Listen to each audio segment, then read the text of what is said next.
This is the location where the event took place in Genesis chapter 6. I call it the Genesis 6 experiment. And an individual named David Flynn realized that that location is 33.33 degrees east from the Paris prime meridian and 33.33 degrees north. Interesting. How many fell with Satan? How many angels fell with Satan?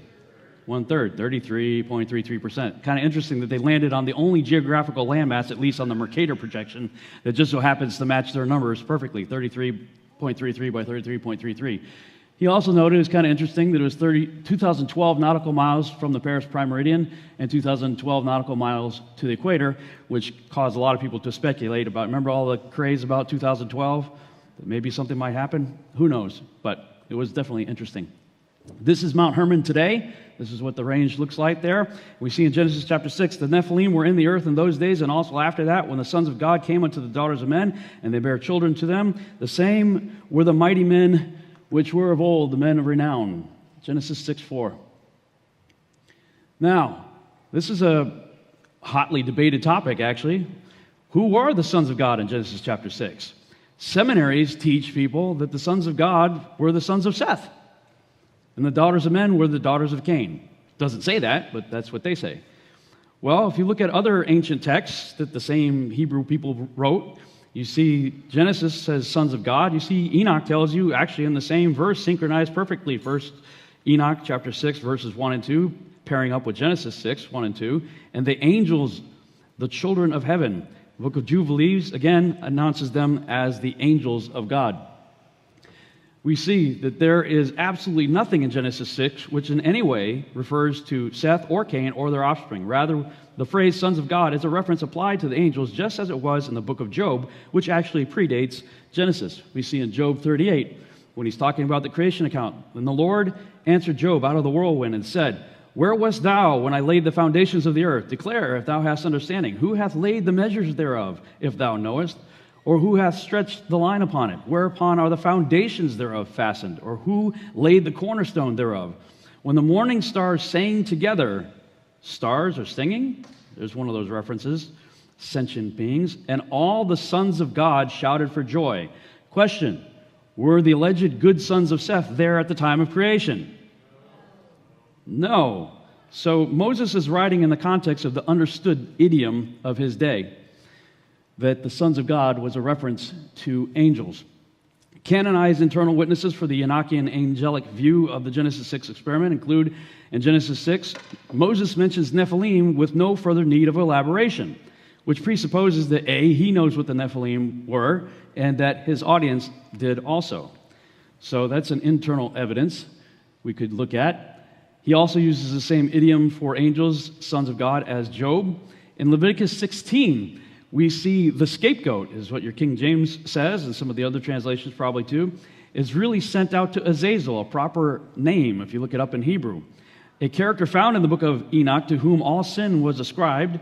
Hence, on the Day of Atonement, the Israelites laid hands on the goat, placing their sin on it, and sent it out into the wilderness. This is also Isaiah, 118, I think this is the verse. "Though my sins be as scarlet, they are made white as snow." The ritual was they would lay their hands on the goat, they would tie a scarlet ribbon around its horns, they would cut a piece of it off, send the goat out, and put that piece of the ribbon up on the temple door, and overnight it would change from scarlet red to white, showing that God had accepted their offering. Interesting fact, that didn't happen for 40 years leading up to the destruction of the temple. For 40 years it didn't change. And the doors that were closed would burst wide open overnight and all kinds of stuff that the rabbis wrote about. What do you think happened 40 years prior to the destruction of the temple? Yeshua. Interesting how they don't put that together, right? Interesting. We see numerous descriptions of giants throughout the Old Testament. Of course, Numbers 13, Amos 2 most notably, along with Goliath, Og of Bashan, etc. Both Peter and Jude reference angels that sinned, who are bound in chains, and cast into the prison called Tartarus. Now, there's no other precedence for that anywhere. We know that Satan is out and about as a roaring lion, seeking whom he may devour, and that he has principalities and powers and spiritual wickedness that are still in operation out here. So who are the angels that are bound and put in Tartarus? You have no frame of reference for what Peter and Jude are referring to if you throw out the book of Enoch. among other statements found in the canonized text, which again also find no precedence anywhere else but the book of Enoch, and other texts which affirm it. We have also external Jewish / Roman / Greek understanding. For instance, the Jewish historian who Josephus, who was also conscripted by the Romans to do his thing there, he said, "For many angels of God accompanied with women and begat sons that proved unjust and despisers of all that was good on account of the confidence they had in their strength. For the tradition is that these men did what resembled the acts of those whom the Grecians called giants or the Titans." He identifies the first generation Nephilim as the Titans of Greek mythology.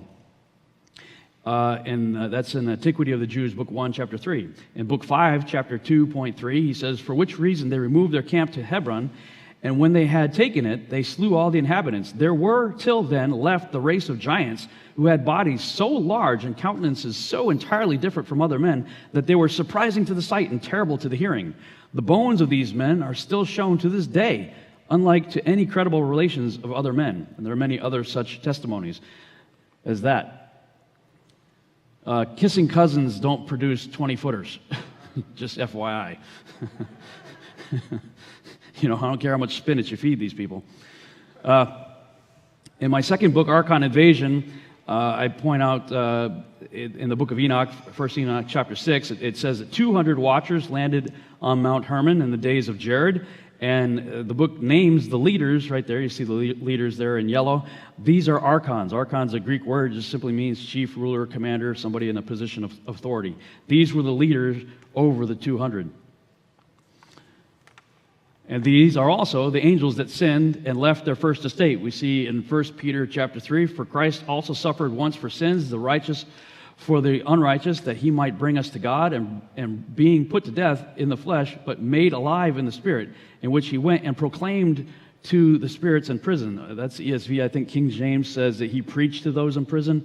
I think both of those are lacking. If you look up the Greek word there for proclaimed or preached, I just forgot what it was. I think it's caruso, I think, if I remember right. But whatever it was, it's heralded in victory. Like, the way I see it, he went down there and said, "Aha, I win, you lose. I'm taking the keys, and by the way, I'll be back, and it's not going to be good for you. See ya." Because they made an attempt to try to get rid of him back there in Genesis chapter 6, corrupting all flesh and preventing the seed from being born. 2 Peter 2:4. If God spared not the angels that sinned, but cast them into hell," the Greek word there is actually Tartarus, and when you look into the Greek understanding of Tartarus, that was the prison of their gods, the Titans. Prison of the gods, the Titans. "And delivered them into chains of darkness to be reserved unto judgment." Jude 6, "And the angels which kept not their first estate, but left their own habitation, he hath reserved in everlasting chains under darkness unto the judgment of the great day." So I like timelines. I like to try to put things together and visualize them. When did these things happen? To the best of my understanding with the research that I've done, I believe the Genesis 6 experiment took place in roughly 3550 BC. And the book of Enoch said that the first generation, Nephilim, would only live for 500 years. And within that time period, they were to kill each other off. This is what the Greeks later stylized into what became known as the Clash of the Titans. The Clash of the Titans ended just prior to about 3000 BC. Part 3, Genesis 6 and the pre-flood return of the Nephilim. A lot of people talk about the return of the Nephilim after the flood, but I submit to you that there was a return of the Nephilim before the flood. And the reason I say that is because as I started to look at what I now call the synchronized, biblically endorsed, extra-biblical texts of Enoch, Joshua, and Jubilees, comparing them with the narrative in Genesis, I find that when you pair them all up together, they fill in a lot of blanks and tell a very detailed and elaborate story of what was happening. I'm just going to look at one piece of it right here. And Genesis 6, 1 through 4, Genesis talks about angels mating with humans. That syncs up with the text that you see there in red. Genesis 6, 5 through 7 shows that how God feels about the resulting violence, again, syncing up with what you see there. Genesis 6, 8 through 10 reveals how Noah and his sons were genetically pure.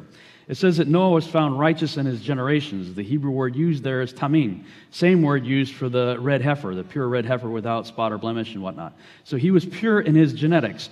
The extra-biblical texts tell you that he married Enoch's daughter. Enoch was so righteous, God took him home, right? Said, come with me, bro. That's my slang. So it stands to reason that she was a good pick, right? So if Noah and his wife were both genetically pure, then it stands to reason that his 3 sons were likewise genetically pure. Are you with me so far? Okay. Then we get to Genesis 6:11 through 12, and it says, earth and how much flesh? All flesh had become corrupted. Now, I believe that all is with the exception of the prior verses that just established that this family is genetically pure. Okay? Everything else seemed to become corrupted. Genesis 6, and that syncs up with the text that you see there in red. Genesis 6:13 through 17, God grows increasingly angry and tells Noah to build the ark and how to do it. And I'm going to stop right here and say, some people, I've heard some videos, people coming out and saying the book of Enoch is heresy and it contradicts the Bible, supposedly. And one of the things that they'll use to say that is they say, well, Enoch said angels helped Noah build the ark. So therefore, it's false. Well, go back and read Genesis. God just tells Noah how to build the ark. He says, okay, I'm putting you in charge of building this thing. He didn't limit his subcontractors. There was no specification on who could help him or who couldn't. We naturally assume that probably his sons did, and maybe they did. But Enoch says, the angels helped him. I don't have any problem with that. Noah was put in charge, and he had some subcontractors help him out. And then we get to Genesis 6:18, and we find the first mention of the wives of Noah's 3 sons. Quick quiz. Which comes first, 18 or 12? 12. So 18 follows 12, right? So if Noah and his wife are pure and his 3 sons are pure, and there's no mention anywhere of angels coming back and doing the dirty deed again, what do we have left? I submit to you that these 3 wives may be suspicious based on verse 12. Joshua tells you that they didn't even pick the 3 wives for the 3 sons until 7 days before the flood, the same day Methuselah died. So they had a funeral and a wedding the same day. And you also note that the wives' family didn't make it on the ark either. None of their siblings and their parents made it on the ark. Okay, so let's look at Genesis 6:12 just a little bit more here. Genesis 6:12 says, God looked upon the earth, and behold, it was corrupt, for all flesh had corrupted his way upon the earth. How did that happen? Well, we get a lot of detail in these other books. Joshua 4:18 says, and their judges and rulers went to the daughters of men and took their wives by force from their husbands according to their choice. And the sons of men in those days took from the cattle of the earth and the beasts of the field and the fowls of the air and taught the mixture of animals of one species with the other in order therewith to provoke the Lord. And God saw the whole earth, and it was corrupt. For how much? All flesh had corrupted its ways on the earth, all men and all animals. We see a backup second witness to that in Jubilees 7:24. And after this, the after this of Jubilees 7:24 is the after that of Genesis 6:4. Genesis 6:4 says, and after that, that's this. That is when the angels came down, mated with the daughters of men. After that, they sinned against the beasts and birds and all that moveth and walketh on the earth, and much blood was shed on the earth, and every imagination and desire of men imagined vanity and evil continually. That was the byproduct of blending species. There's an interesting episode of Ancient Aliens, I think it was called Alien Breeders, and in this episode, David Wilcock was talking about a scientific study that was done on the human genome, and they said, something happened to the human genome about 3000 BC, sometime around 3000 BC. And now they said that they changed human DNA by as much as 7%. And I'm going, wow, isn't that amazing? Because my research had led me to the exact same conclusion, that something was going on around that exact same time. We had all this Watcher activity, Nephilim activity, 3000 BC, Noah's born, and I came to expand the definition of Nephilim. A lot of people will look at the definition of Nephilim and just say, well, if angels mate with humans, you get Nephilim. Yes, that's certainly true. But as I was contemplating these things, I had these 2 books sitting on my desk in that order. Douglas Hamp's book, Corrupting the Image, and Tom Horn's book, Forbidden Gates. And I'm like, wow, what if that's the formula? When we corrupt the image, the perfect image that God created and called good and very good, we start messing around with it. Could it be that we are opening forbidden gates, creating Nephilim? Fallen entities that have fallen from the original design, the original creation, that which was from the original state. As I was thinking about that, Unfortunately, we couldn't get this video to play. The Mac wouldn't recognize the codec, but this is a video that I usually show here is from the movie Spider-Man, the one where he fights the lizard. You guys see that movie where the enemy, the bad guy, was a lizard? In this movie, this guy was actually a good guy. He's a doctor. He had lost part of his arm in a combat scenario, and he was trying to figure out what's the deal with lizards. Why is it that lizards can have their tails cut off and they grow back? What is the genetic code for limb regeneration? If he could figure that out, he could grow his arm back, and then he could help lots of people, other amputees and people with various problems. That'd be a good. He starts out with good intentions, and he starts experimenting with mice and cutting off their legs and injecting them with lizard DNA until finally he gets a viable subject, and the mouse's leg grows back, and aha! All right, awesome. And then he can't wait, so he decides to inject his stump, and sure enough, his arm grows back. But he has an unfortunate side effect. He becomes, for the rest of the movie, a giant lizard-human hybrid that has only evil continually in his heart and mind and becomes the enemy of Spider-Man in that particular episode. And I'm like, wow, that's exactly what happened in the ancient record. When they started blending species, what the result was evil and violence continually. So, this brings us to part 4, the post-flood return of the Nephilim. If angels didn't come back, how did the Nephilim return? Because we know that there were giants in the post-flood world, right? How did that happen? Well, this is why Genesis 6 does not support the idea of what I call multiple incursions. Many other researchers out there that you may be familiar with will talk about multiple incursions, that angels came back and continued to mate with women based on the phrase, and also after that, right here in Genesis 6:4. I disagree with that. It says, the Nephilim were in the earth in those days. What days? The days of Jared. And also after that. What's that? The days of Jared. When the sons of God came unto the daughters of men. When? In the days of Jared. And they bare children to them, the same who were born in the days of Jared, not Noah, were the mighty men that were of old. The Hebrew word used there is olam. It's the same word that's translated elsewhere as forever and everlasting, like hundreds of times. In other words, a very, very long time ago. Not last week when we saw the Canaanites in Israel. The men of renown, Genesis 6:4. One of the reasons that I don't believe that the angels came back and mated with women again is because God was very thorough in the judgment. It was an extremely severe judgment. I covered this in my DVD that's out there called the Mount Hermon Roswell Connection. The judgment against the Watchers was extremely severe to the point where Michael, the archangel himself, when looking at what's happening, next to the Godhead, there's no one tougher than Michael. He's the one that takes out Lucifer, right? He's the big guy right up there. It says Michael's looking at the judgment that's taking place, and he says, I am trembling at the severity of what I'm seeing here. And he prophesies. He says, no one's ever going to do that again. You'd have to be like Dumb and Dumber on steroids to, let's do what they did, do the same thing, because you're going to receive the same judgment. The judgment was extremely severe. There's no confirming scriptures or any other text that says angels ever came back and did it again. Size began to drop dramatically. The original angel-human hybrids, it says they got to 300 L's.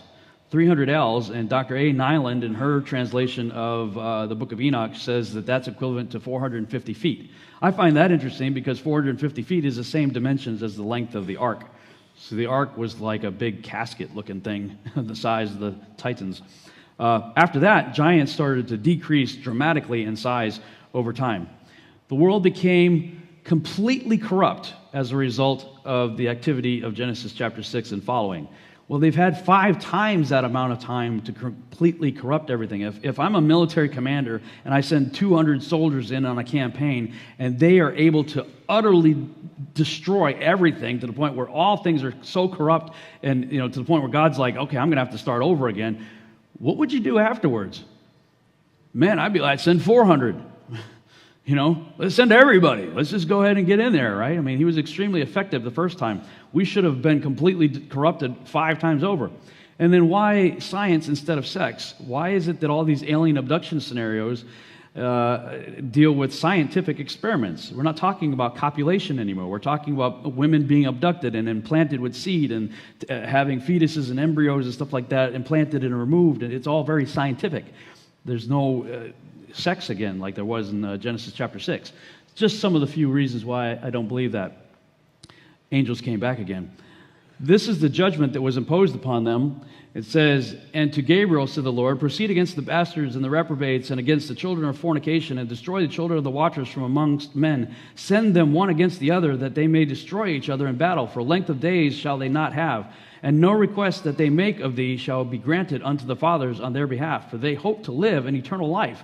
And that each one of them, the Nephilim offspring, will live 500 years. And the Lord said unto Michael, Go and bind Simjaza and his associates, who have united themselves with women, so as to have defiled themselves with them in all their uncleanness. And when their sons, the Nephilim offspring, have slain one another, and they have seen the destruction of their beloved ones, the angels loved their children. They referred to them as their beloved ones. How many parents are there in the audience here? How many of you would like to see your children obliterate each other and massacre each other? Anybody? No, of course not. That was part of their severe judgment, was having to watch their own children, their beloved ones, kill each other. That was the step one of their judgment.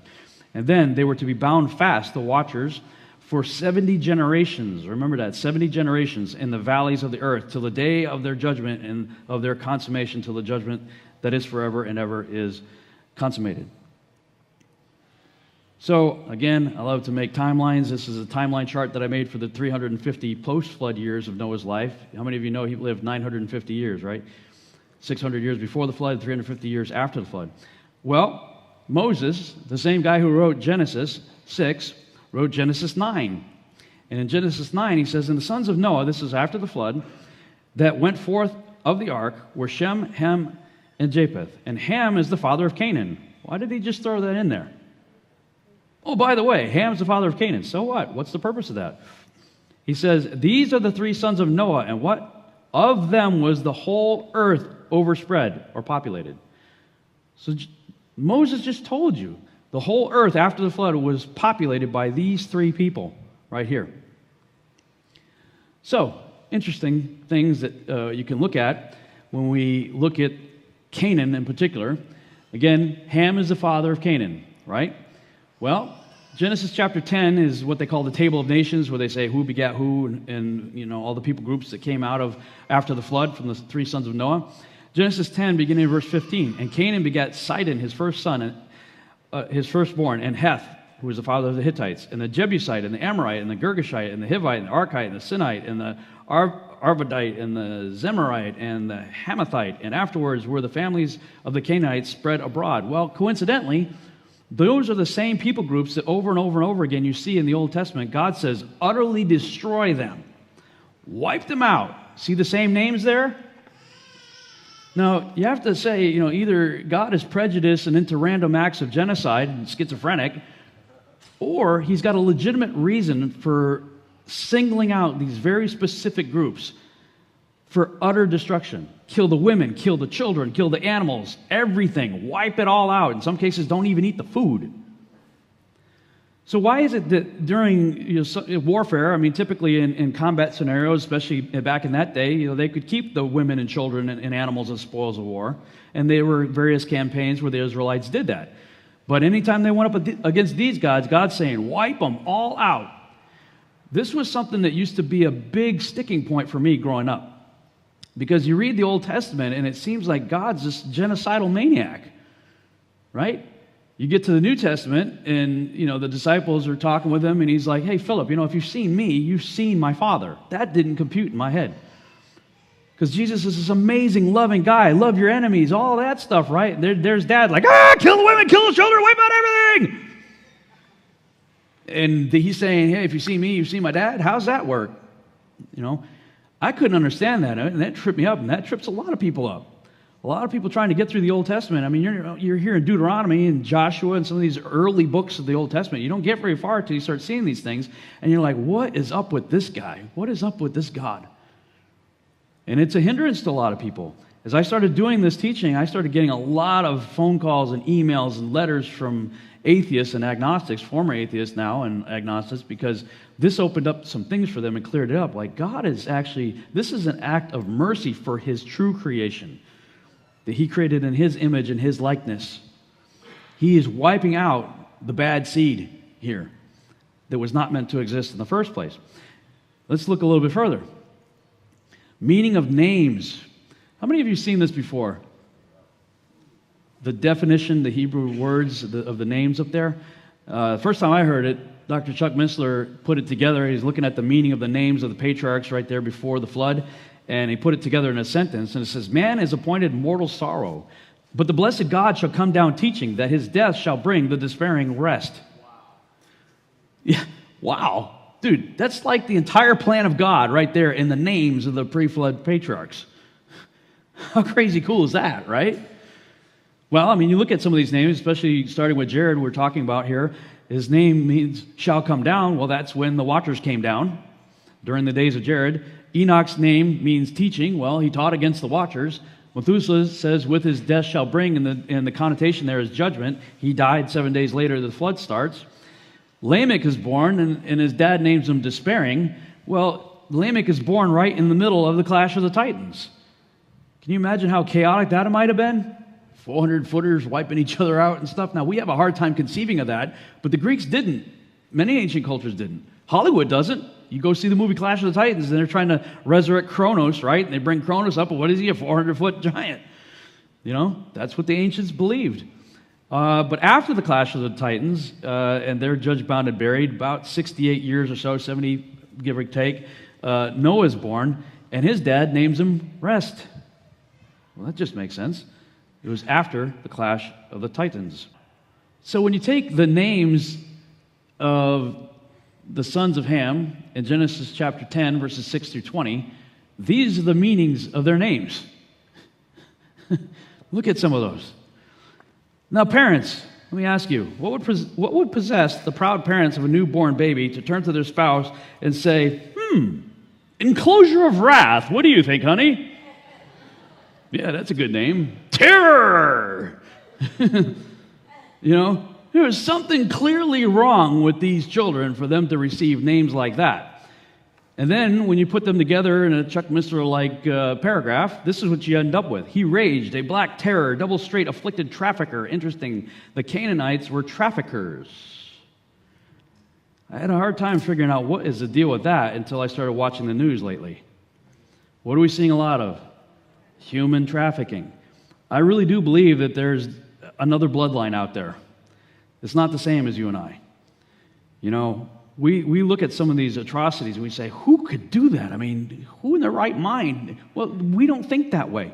We're not wired that way. And yet clearly there's a whole group of people out there who are wired that way. And it just so happens that Canaan's name means trafficker. Black terror, drink thou anguish, compass the chamber, thunder, compass the smiting. He who is coming, their love, we shall rebel. That's Nimrod right there. Nimrod is the we shall rebel. A double straight firebrand, travailing, affliction of water, blades opening the moistened morsel. Forgiven ones bowing to spy, a trafficker hunting terrors, trodden downstairs, strangers draw near, showers of life gnawing like thorns, they shall break loose, double woolen enclosures of wrath. That's an interesting family tree right there. By contrast to the family that we saw, you know, with the patriarchs that God was working with. So that says to me something's going on in that family, you know.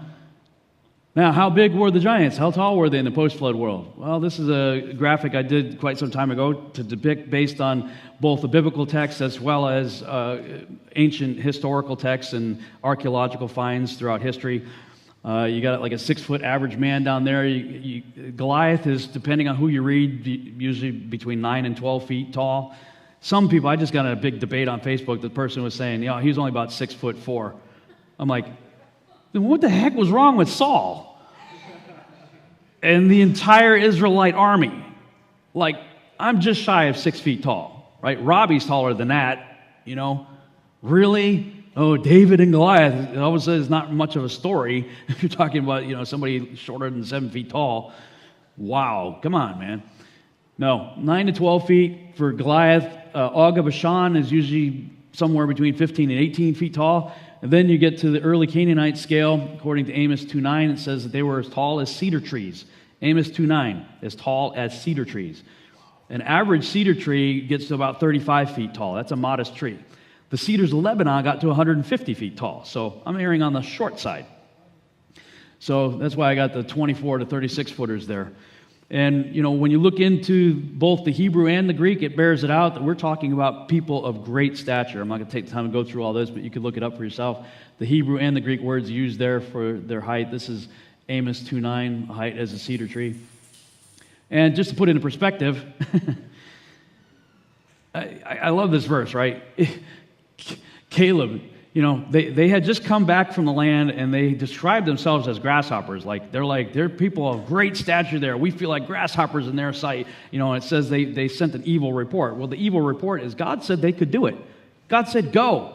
I didn't have time to put in this presentation or to cover it here, but when you get the name of the spies' tribe, father, and the spy's name, I think that's how it goes. There's 3 names given for each of the spies that were sent into the land. And if you do the Hebrew word study on their names and the meanings, it's an awesome paragraph. I don't have it memorized. You have to look it up in my book. But when you put that together, that's it was a huge promise. God's got you covered just in the names of the people that were going in there. Chapter 13 continues on to list the names of the elders who were chosen to tour the land. Now, through the years, most of us have probably skipped over verses like these without much thought.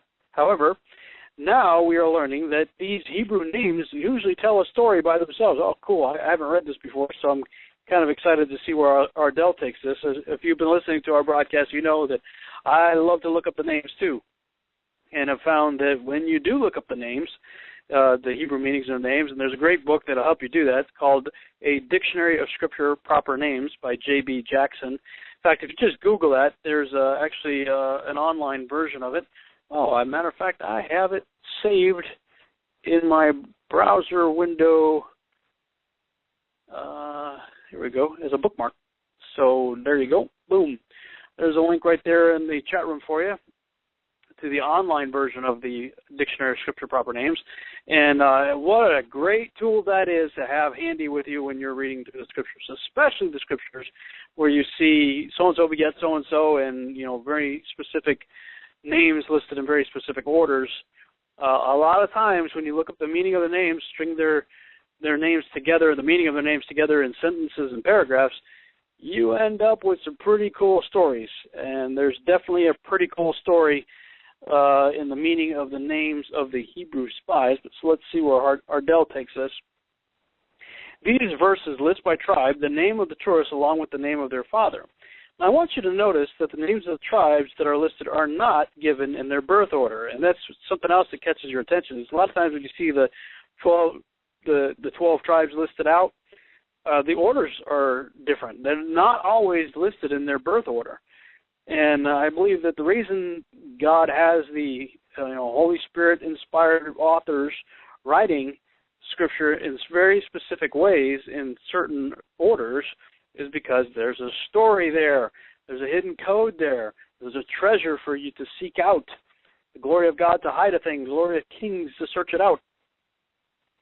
And here, they're not given in their birth order. This should be a clue that the names were written to tell a story. So that's a good place to, a rule of thumb. If you don't want to look up every time there's a name mentioned or every time there's names and genealogies listed, take note of when they're listed in different orders. Then you might go, maybe there's something there. First, let us examine the names of the tribes and their meanings. So we have Reuben, his name means behold a son. Simeon, hear him. Judah, give him praise. Issachar, he brings reward. Ephraim, doubly blessed. Benjamin, son of my right hand. Zebulun, dwelling with us. Manasseh, he will cause you to forget. Dan, judge. Asher, happy and blessed. Naphtali, strife. Gad, fortune and wealth. So in the order written, with very few words added, you can see Yahuwah telling you to, quote, behold a son, Messiah, hear him, Shema, give praise, for he brings reward, and you will be doubly blessed. He is the son of my right hand. He will dwell with us. He will cause you to forget your troubles when he returns as judge. Happy and blessed are those who believe. Though we will have strife in this world, he is our fortune and wealth. Now, let's also take a look at the names of the chosen tourists to see if there's a story within the meanings of their names. Shemua, hear. Shaphat, to judge. Caleb, like the heart, or wholehearted. Yigal, he redeems. Hoshea, salvation. Palti, my deliverer. Gadiel, El is my good fortune. Gadi, my good fortune. Amiel, El of my people. Situr, hidden, concealed. Nakabi, I hide, concealed. Guel, El is magnified or exalted. Again, here is the story with only a few words added. Taking those names as they are listed in Scripture, we end up with, hear him, for he will judge the heart. He will redeem me with salvation, for he is my deliverer. My El is surely my good fortune. The El of my people has been concealed. Though he is hidden, he will be magnified and exalted. Now that's Ardell's take on it, which is very similar to my own take as I went and looked through these things. Let me see, I think I put this actually in the workbook, if I am not mistaken. Yes, I did. In the introduction to the Numbers workbook. Now, Ardell looks like he just had the name of the tribe's father and the name of the, let's see, what did he say? He said, let's see, let us first examine the names of their tribes. So he has the meaning of the tribes and the tourists, but he left out the name of the fathers because you have the meaning of the, when you look at that, Numbers chapter 13, verses 4 through 16, we're given the name of the spy's tribe, the name of the spy's father, the name of the spy's tribe, the name of the spy, and the name of the spy's father in that order. And so doing what you just heard Ardell do, I took all three of the names, the name of the tribe, the spy, and the father in the order that they're listed, and this is the story that it told me. See a son, listen and remember, listen to my noble judge. He shall be praised wholeheartedly, that's Caleb. He will be prepared. He will bring a reward, and he will redeem. Let him increase, for he shall be doubly fruitful to save for eternity. Son of my right hand, he will escape and be healed. Dwelling in God, his fortune my confidant. Let him add forgetfulness to my invader while I'm on my horse. Judge my people of God. My camel is happy and hidden. Who is as God? My wrestling, my hiding. Where have you vanished? My fortune is to exalt God in my poverty. Drawing out to save, Yah is salvation. And drawing out to save is Moses, and Yah is salvation is Yeshua or Yehoshua, the name of Joshua that Moses changed Hoshea to Yehoshua. So that's the full meaning. Now, the one little piece there that kind of tripped me up at first was the line where it talks about in Numbers 13, 12, and 13, the names there. My camel is the name of the father in verse 12, and happy and hidden is the name of the tribe in verse 13. So I was like, what's the deal with the camel being happy and hidden? And as I looked deeper into that, I discovered that the camel is actually associated with wealth. It's like a symbol of wealth. So it's saying that my fortune is happy and hidden. You know, it's hidden away. Nobody's going to get to it, in other words. I was like, man, that's just cool. Now, picking up in the Ardell commentary, certainly both of these groupings of names speak of the Messiah.